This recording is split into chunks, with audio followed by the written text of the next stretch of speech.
What's up, guys? Welcome to my Week 7 reaction video. Are we back in time with Russell Wilson from this weekend? What a game and what a showing from Russell Wilson. If you guys haven't been to my Monday videos before, do a little reaction to the weekend, a couple buy targets, a couple sell targets.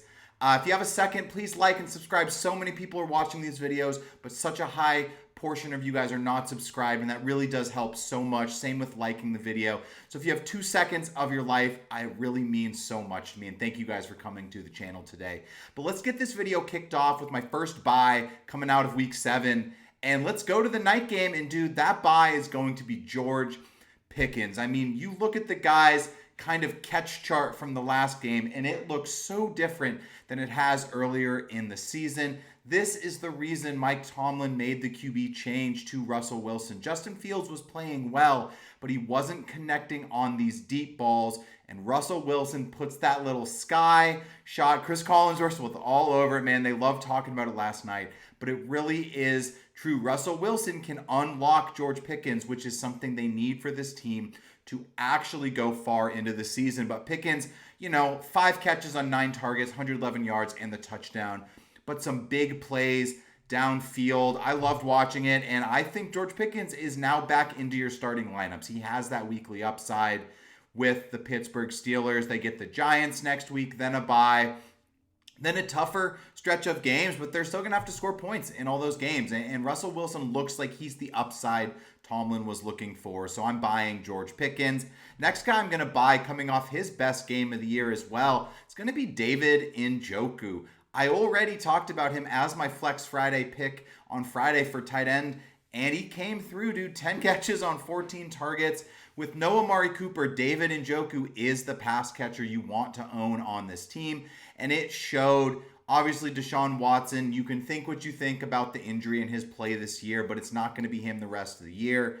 And a less experienced quarterback, whether it's Winston, whether it's Dorian Thompson, it's going to be looking for this big-bodied guy named David Njoku across the middle of the field. So I think you're going to be pretty stoked to start slotting Njoku into your lineup with the target share he is about to receive, because that is really key for tight ends. Njoku, last 2 games, 7 targets, 14 targets, touchdown in one of them. I mean, going forward, I think you're starting David Njoku almost every week, unless you're sitting on a Brock Bowers or something like that. So buy David Njoku.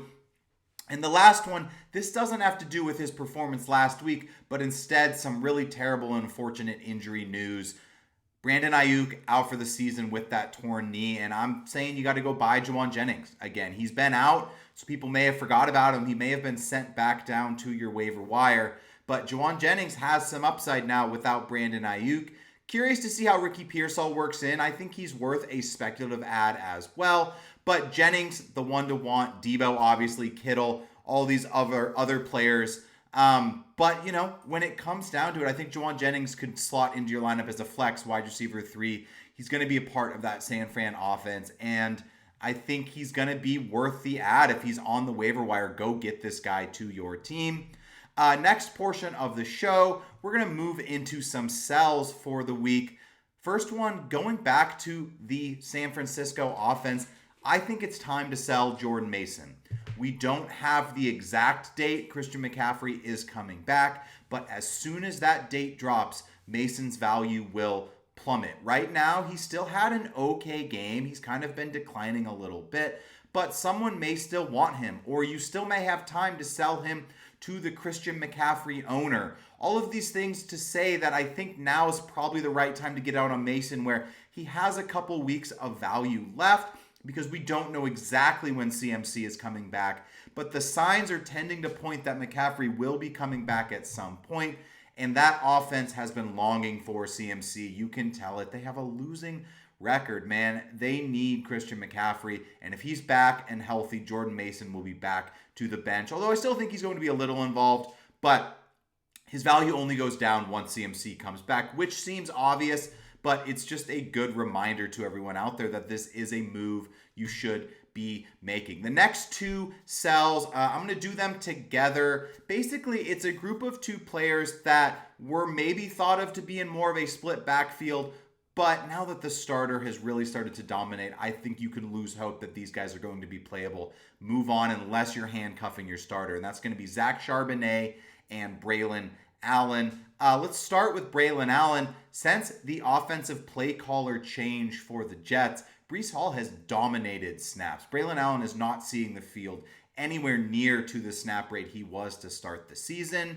And same thing for Charbonnet. He's been in there for some plays, but Kenneth Walker has just been so freaking good that you can't keep that guy off the field with Charbonnet except to really spell him.